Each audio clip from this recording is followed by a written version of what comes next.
Hello, everyone. Welcome to Celsius 233, your go-to place for fiction book summaries. Today we will unravel the story within Hunted Down by Charles Dickens. Hunted Down is a suspenseful novella by Charles Dickens that centers around the grim world of insurance fraud and deception. First published in 1859, the story is delivered by a life assurance manager named Mr. Sampson, who encounters a seemingly genteel but sinister character, Mr. Julius Slinkton. Through the narrator's perspective, Dickens crafts a tension-filled narrative that delves into themes of trust, betrayal, and the pursuit of justice, ultimately revealing a tale of murder and revenge against a malevolent schemer. Plot summary. In the bustling heart of the city, Mr. Sampson, the chief manager of a life assurance office, prided himself on his discerning eye for character. His years in the insurance business had taught him to read people as others might read books. It was through his watchful gaze behind a thick, one-way glass partition that he first encountered a man whose presence chilled him to the bone, Julius Slinkton. On an otherwise unremarkable day, Mr. Sampson observed this stranger, a man impeccably dressed in morning black with an air of calculated precision.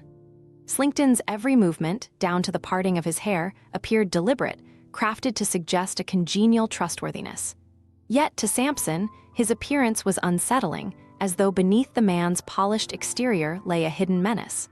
The manager's instincts were rarely wrong.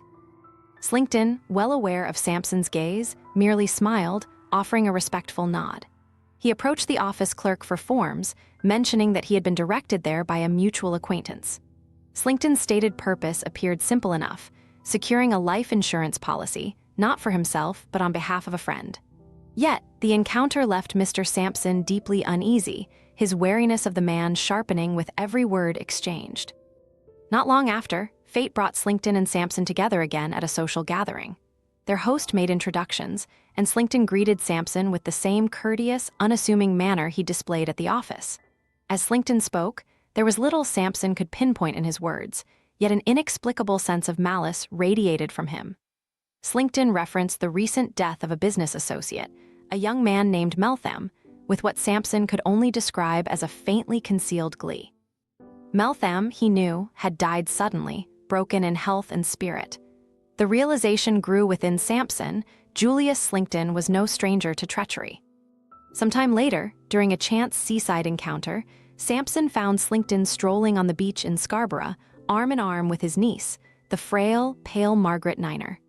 Sampson noted her delicate appearance, her eyes carrying a sorrowful innocence as she described her shadow, a quiet gentleman in the area who seemed to appear wherever she went.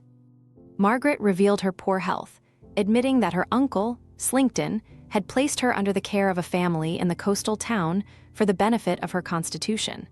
But Sampson's misgivings about Slinkton only deepened as he sensed an ominous intent behind this seeming act of care.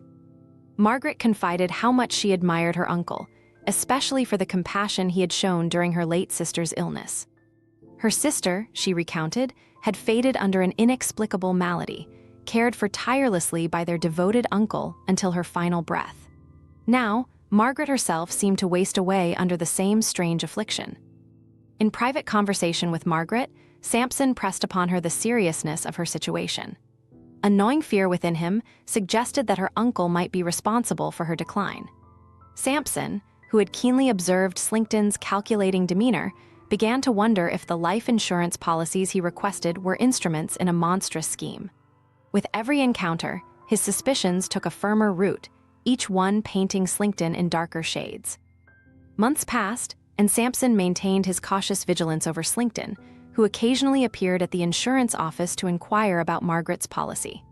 Then, on a frigid morning in November, Sampson attended a scheduled breakfast at the Temple chambers of Alfred Beckwith, an old acquaintance with a notorious penchant for drink. Upon entering the chambers, he was greeted by a disheveled Beckwith, now pale and ghastly, his eyes wild with a troubling intensity. The air was thick with the smell of brandy and smoke, a scene of squalor and decay. Beckwith bellowed for Julius Caesar, and soon Slinkton entered, taken aback by Sampson's unexpected presence.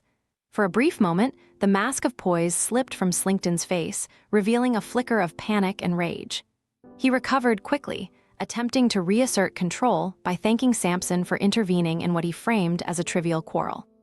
Sampson cut through the pleasantries and pointedly inquired about Margaret's welfare, noting Slinkton's visible discomfort. The conversation was tense, Beckwith seething with a palpable fury. In a startling moment, Beckwith hurled a glass of brandy at Slinkton's face, forcing him to recoil in pain and disbelief. In that instant, Beckwith's entire demeanor shifted, transforming from a drunken wretch into a figure of fierce resolve. With steady conviction, he declared that he had staged his own ruin, acting the part of a dissipated fool solely to trap Slinkton. Beckwith revealed that his identity was an assumed one. He was, in truth, Meltham, once a well-regarded actuary whose life had been devastated by Slinkton's treachery. Slinkton had driven Meltham to despair, taking advantage of his affection for a young woman whom Slinkton had manipulated and ultimately killed. Meltham laid out the trap he had set, carefully orchestrating each step to lure Slinkton into exposing himself. His drunkenness had been an act, a performance to entice Slinkton into believing he was weak, to draw out the sinister intentions lurking beneath his polished exterior. Meltham described how he had anticipated Slinkton's every move, observing him in secret, gathering irrefutable evidence of his murderous schemes. He revealed his knowledge of Slinkton's poison, meticulously recorded in a journal, hidden securely from the villain's reach. Slinkton, cornered and desperate, recoiled in disbelief, as Meltham detailed his awareness of every devious step. With a final surge of fury, Slinkton lunged for Meltham, but his carefully plotted schemes had unraveled.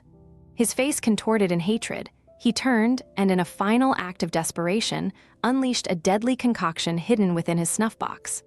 The poison worked quickly, and in moments he convulsed, collapsing into a lifeless heap, his polished facade shattered beyond repair.